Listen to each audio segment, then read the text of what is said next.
Good afternoon, KELOLAND. Thank you for joining us this afternoon. Mostly cloudy skies in eastern KELOLAND. A couple of breaks in those clouds from time to time. You see temperatures are in the 50s, 60s, and low 70s across western South Dakota. Forecast for today, we'll go with temperatures in the 60s and 70s for afternoon highs. I'll have more details on the KELOLAND Live Doppler forecast coming up as we begin midday in KELOLAND.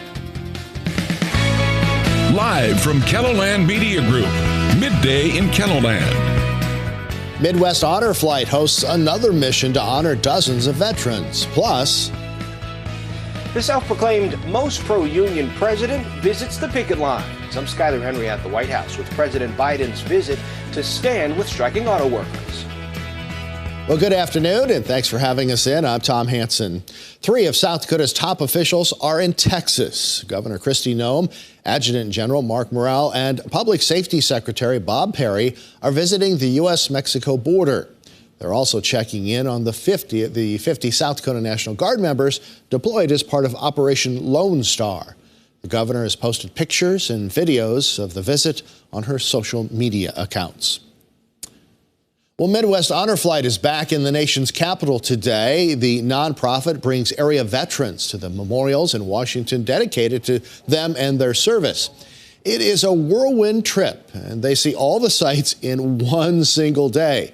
But it does have a lasting impact. KELOLAND's Dan Santella takes a look back at the past honor flights in tonight's Eye on KELOLAND at 10.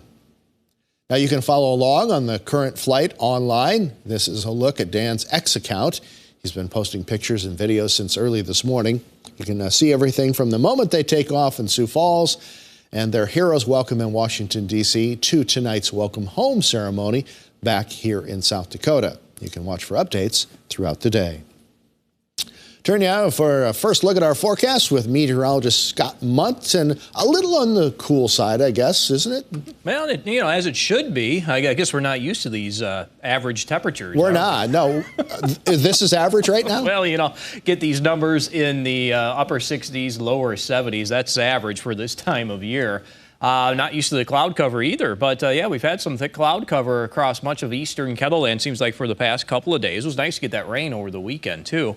We're trying to get rid of these clouds. I think we have a better chance of doing that tomorrow as compared to what's going on today. Now, in the meantime, western South Dakota already has sunshine, and temperatures there are probably warm to the low to middle 70s. We're at 67 in Sioux Falls, 64 in Madison.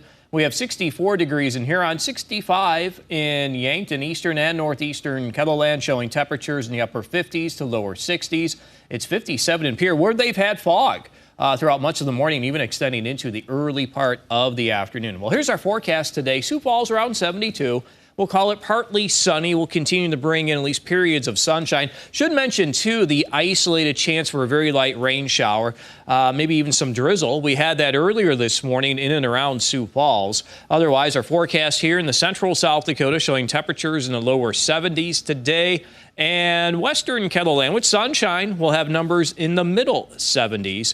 Overnight lows eventually falling to near 50. High of 71 in Mitchell and Huron. We'll have a high of 70 in Chamberlain and Winter. Some areas in eastern KELOLAND only in the 60s today. Watertown, Brookings, and Worthington having temperatures in the upper 60s for afternoon highs. I'll have more details on the KELOLAND Live Doppler forecast coming up. Thank you, Scott. Well, Congress returns to work in crisis mode with 5 days to go before a government shutdown. House Speaker Kevin McCarthy faces an insurgency from hard-right Republicans eager to slash spending, even if it means closing federal offices to millions of Americans. The House is expected to vote today on a package of government funding bills. Meanwhile, the Senate is trying to stave off a federal closure with its own bipartisan plan for a stopgap measure. It would buy some time and keep offices funded past Saturday's deadline.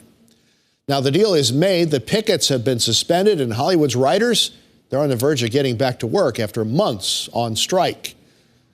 Crucial steps remain for the striking writers, including a planned vote from their union board on the tentative agreement reached with Hollywood studios. After that comes a vote from the writers themselves. Now, union leaders have halted their picket lines, but they are encouraging writers to actually join the lines of actors who are now on strike. No deal yet on the horizon. President Biden is on his way to Michigan to stand in solidarity with auto workers 12 days after they went on strike. The high-profile trip to the swing state comes a day before former President Donald Trump plans his own visit with auto workers. Skylar Henry reports from the White House. President Biden boarded Air Force One Tuesday on his way to Michigan to join striking auto workers on the picket lines. They saved the automobile industry. And I think that now that the industry is roaring back, they should participate in the benefit of that. The UAW has been on strike against Ford, General Motors, and Stellantis for 12 days now. Among other things, workers are seeking a 36% raise over 4 years, and they want to extend union protections to workers at 10 electric vehicle battery factories. We're fighting this corporate greed. They want to suppress our wages. I'm making less per hour than I was 23 years ago. What's wrong with that picture?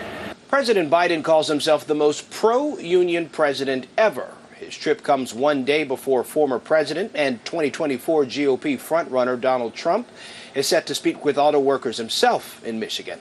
They are far from the only politicians showing support for the auto workers. The company CEO of GM makes like $30 million a year. I mean, these guys, increasingly, they can't afford to buy the cars that they make. We've got to share this wealth and share this success. As the strike expands, the economic impacts are already being felt. Ford announced Monday it would pause work on a $3.5 billion electric vehicle plant in Michigan. And some automotive suppliers in the state are warning that layoffs may soon be necessary. Skylar Henry, CBS News, the White House. UAW President Shawn Fain called Ford's halting of work on the Michigan EV battery plant, quote, shameful and barely veiled threat to cut jobs. Meanwhile, members and leaders from different unions across Minnesota joined striking United Auto Workers members outside the Stellantis Parts Distribution Center in Plymouth, Minnesota. Workers at the Plymouth facility joined the nationwide strike on Friday when it expanded to 38 additional locations. Since then, workers have kept the picket line up 24/7 and intend to stay out until they get a new contract.